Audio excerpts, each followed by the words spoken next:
Hi everybody, it's Meg from Books Off the Beaten Path, and today I'm here to talk to you about breaking my book buying ban. I recently went to Guthrie, Oklahoma, and I found some fantastic vintage books.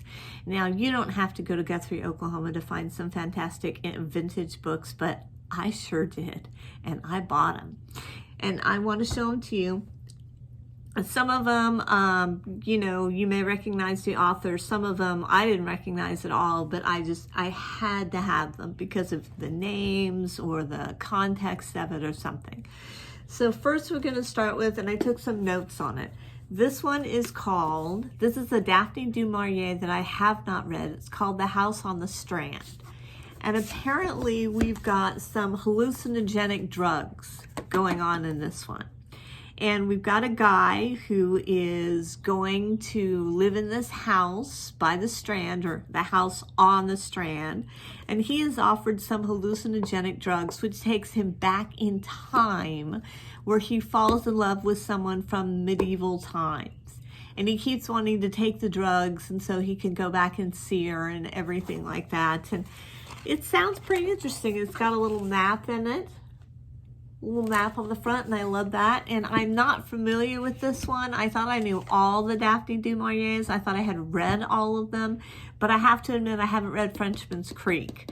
So I need to get that one. But anyway, so Daphne du Maurier, first step. Next one, don't you just love this title?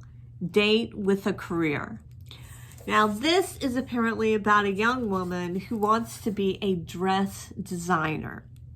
But her grandmother, who she has to stay with for the school year, doesn't want her to be a dress designer. She wants her to be a concert pianist.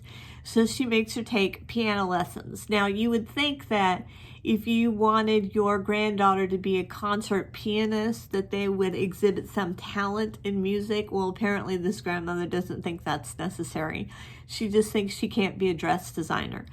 So this is all about her being or becoming a dress designer and trying to convince her grandmother that that's the career that she wants. And I just love it. Look at the cover. Isn't that gorgeous? So will she be a dress designer or will she play the piano? I have a feeling she's going to be a dress designer. Next one I got is Julie Builds Her Castle. Now this one didn't get very good reviews on Goodreads. Apparently people have, read it. It didn't get very good reviews, but I didn't know that when I bought it. And I really like the idea of it because she goes to Cape Cod with her father, and because her father's an artist and he wants to paint the ocean. And she goes out with a Portuguese young fisherman is kind of her love interest. And I just thought that was very, very interesting. This was written in 1959. Yeah, it was written in 1959. And I just really wanted to see how they handled that.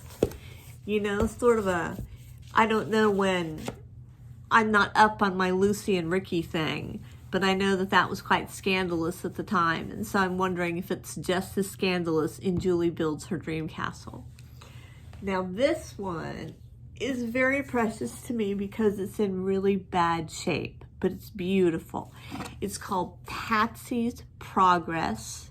It was written in 1935. I have to show you something interesting after I show you this illustration. Now, look how gorgeous that is. Is that not gorgeous? That is just so gorgeous. Apparently, Patsy's Progress is about an orphan, and she's raised by these relatives, and life is not easy for her. She's not a goody two-shoes. This is according to the Kirkus Review of 1935 when it first came out. She's not a goody two-shoes. She has to navigate some really tough issues in life. I don't know what those tough issues are yet, but she has to navigate them. But one of the reasons that I had to get this was, look, it came from the Excelsior Library, and they have library rules on it. And one of the library rules, which I thought was fascinating, was number 6. Any library book in the possession of a member of the household where a contagious disease exists must not be returned to the library under any circumstances. but the member will be held responsible for the price of the book. Look at that. Is that interesting? And transient people have to make a deposit of $1.50 before they can check a book out. Though how they know people are transient, I don't know. But I thought that was really interesting about the contagious disease. You couldn't bring the book back. What if they found you out? I don't know. You don't want to give TB to everyone. This one I just thought was gorgeous, and it's been reprinted clearly, but it was originally written in 1906, and this is called Betsy Walls Jr.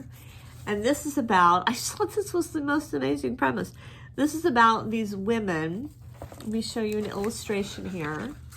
These young women, and they're in college, and they decide to go to Bermuda. Is it Bermuda? No, the Bahamas for spring break. And I just thought, oh my goodness, how interesting is that? 1906 in the Bahamas. I'm sure there will be some blatant racism in this. Not that that's why I'm reading it, but I just thought, well, that's an interesting thing, because you don't think, or at least I don't think, of young women in 1906 going off to the Bahamas on their own. But they do, apparently. Now, this one is called Bedelia, and it's hard to read. This is a first edition, though. This is one of my more expensive ones. I paid $15 for this because it's the first edition. But this one is very interesting. This one is about, is she the perfect wife, or is she a murderess with a string of dead husbands behind her? We've got a detective chasing her around. She's just been newly married, and we have to find out. Apparently they're stuck together in a snowstorm, if she's going to kill her newest husband, or if all of that is just made up and it's just coincidence that her other husbands have died. But there was a movie made of it in the 40s. I don't know if I can find it or not, but it's called Bedelia, and that looks really good. Okay, now, how could I resist this one? How could I? I couldn't. It's in bad shape. The dust cover is in bad shape, but this is a series of books, and the girl's name is Candy Kane, and the last name is Kane. And it's called Whoa, Matilda, and Matilda is the name of a car. And so this is when she gets her first car. And this is the author, Janet Lambert. I don't know if you can see this, and she's in the back there. And she's talking with a bunch of young women about their beloved character, Candy Kane. Apparently this was quite the rage back in the day. So give me a comment if you've ever heard of Candy Kane. She lives in Washington, D.C. It takes place in 1944. And Whoa, Matilda is about her first car. All right, then I got this one, which I couldn't resist. This is 3 by Tay. There's a large glare on that. Now, I've never read any Josephine Tay, but I've always wanted to. I've always wanted to read The Daughter of Time, which, if you guys follow Lucy Woolsey, she's on Masterpiece Theater and everything. She's the historian. Daughter of Time is one of her favorite books. And so these 3 detective fiction novels were written before Daughter of Time, and they're in this one big book. And so we've got Miss Prim Disposes, The Franchise Affair, and Brat Farrar. Brat. I said it wrong. No, I said it right. 3 by Tay, and they're complete and unabridged. And so I've got plenty to read. I don't have a problem with reading. What I have a problem with now is storage, where I'm going to store all my vintage books, because I've got to get them organized. They're just everywhere. They're in bags, they're in boxes, and they're, some of them are in rough condition, and I don't want to be the cause of them being in any more rough condition than they already are. All right. Well, I think I've got plenty to read for the moment. Oh, note, I'm in the middle of The Tenant of Wildfell Hall, and it is amazing. If you guys get a chance to read that one, it's an Anne Bronte. Never read an Anne Bronte in my life, and I'm enjoying it so much. I can't wait to get to, that part of the evening when I have some quiet time and I get to do some reading by myself. It's wonderful. But after that, I certainly have a lot of books here to read and review for you. So, miss you guys a lot. Broke my promise again. You can't trust me for anything. What's the next thing that I'm going to do? Take out books and auction them off? I don't know. I don't know. All right. Well, thanks for watching, and I'll catch you later.